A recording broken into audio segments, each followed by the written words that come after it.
I'm Bruce Jump, the inventor of the Turf Tech Tool. This is Turfgrass.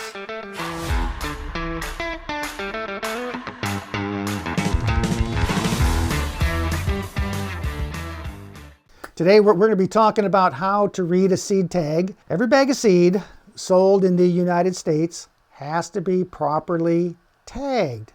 And there's information that has to be on that tag by federal law. If you lie, cheat, or steal on a seed tag, it's a federal crime and you may end up in prison.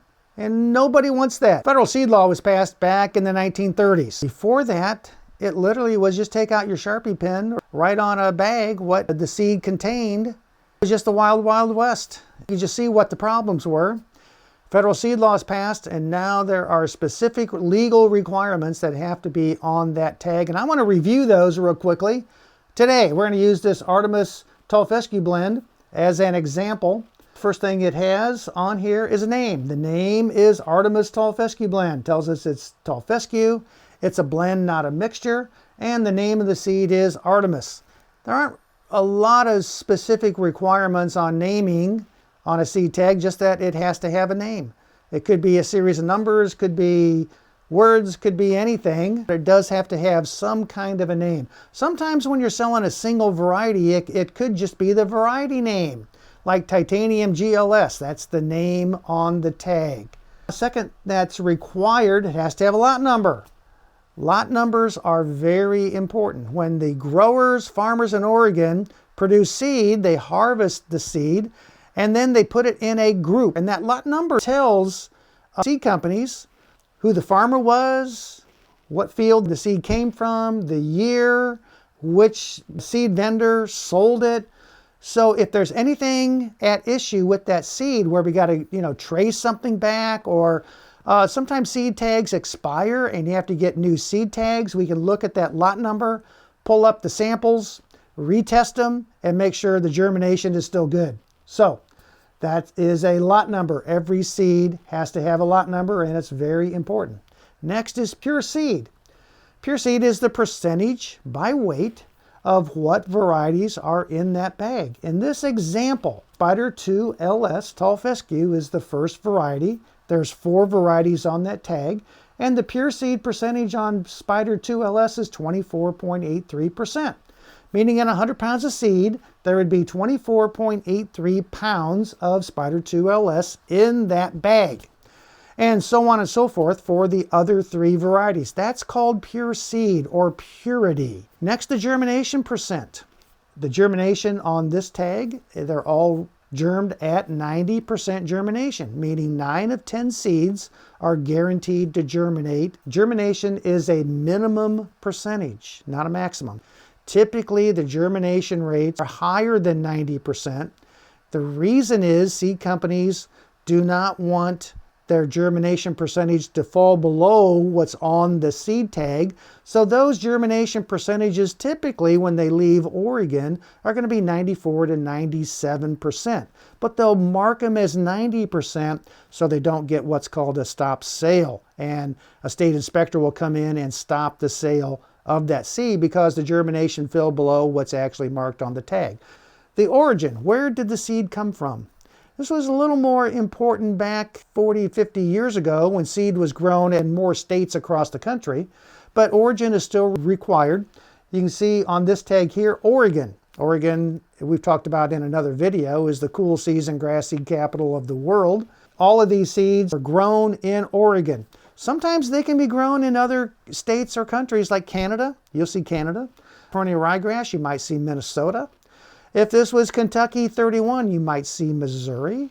If these were warm season grasses like Bermuda grass or zoysia grass, you might even see Arizona on the origin. The origin really has nothing to do with which state the seed will be best grown in. It just says where the seed was grown as a crop, not grown for a lawn or a golf course or a sports field. Next, noxious weed seeds.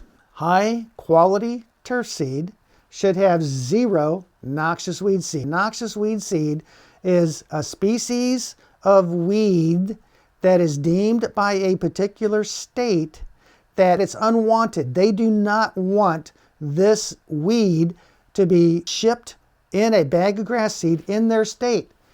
High quality seed, I'll say it one more time, should never, never, never contain noxious weed seeds. Seems kind of obvious. Next is other crop seed, inert matter, and weed seed. Those are really important. Let me break them down one by one. What is other crop seed? When the federal seed law was first passed in the 1930s, lawns were really not the dominant category for grass seed. What was dominant was livestock, cattle, pastures like timothy and orchard grass. Those types of grasses are what most consumers, in this case farmers, were buying. For purposes of a pasture, timothy, orchard grass, tall fescue, perennial ryegrass, the forage types, those are all okay. They're suitable for animals. The issue comes in when it's lawns.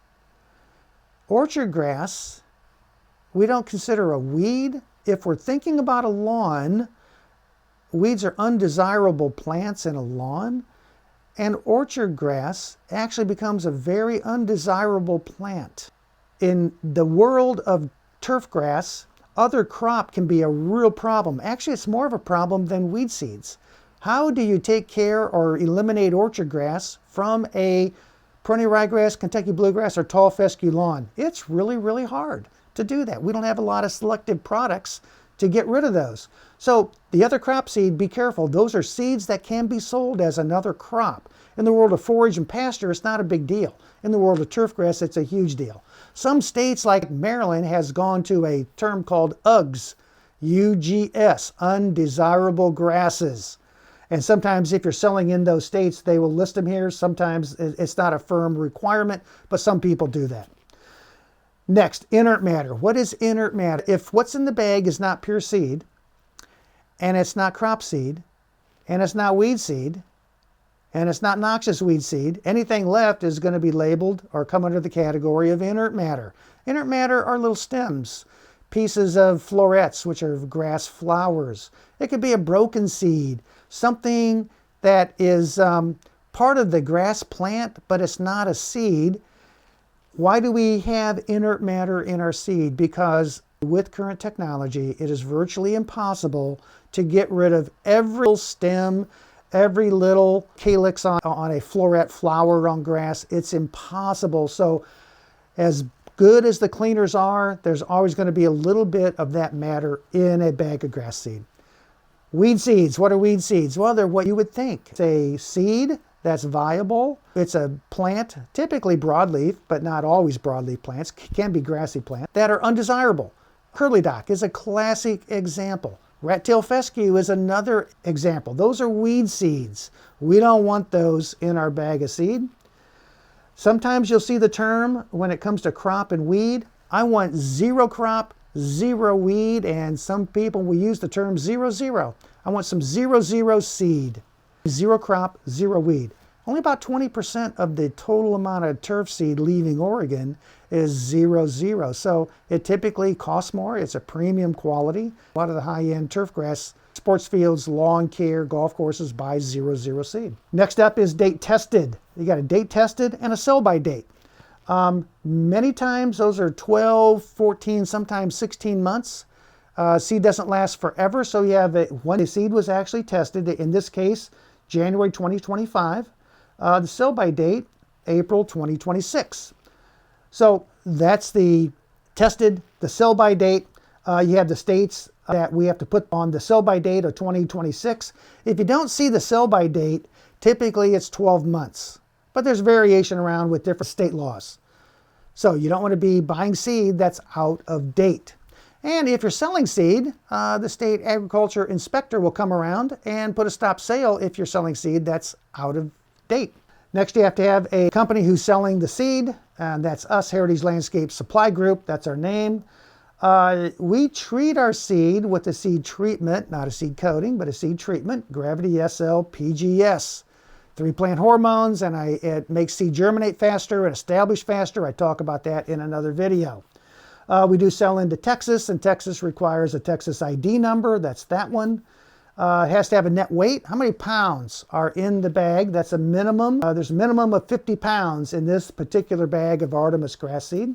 AMS refers to the manufacturing number. That's the seed company that we bought this from. So those are the basic requirements of a seed tag. Other things that could go on here, we put sometimes on our high-performing seeds, like Artemis, a Turf Performance Index score. This is 79.1. That is related to the Turf Tech chart and seed performance. All varieties here are GMO-free. Some companies will use that term. Those aren't requirements, those last two, but sometimes people will put those on a seed tag. And that is kind of the basic elements of a seed tag. If you have any thoughts, comments, questions, put them down below. Don't just buy grass seed, buy the right grass seed. And it all starts with understanding the seed tag.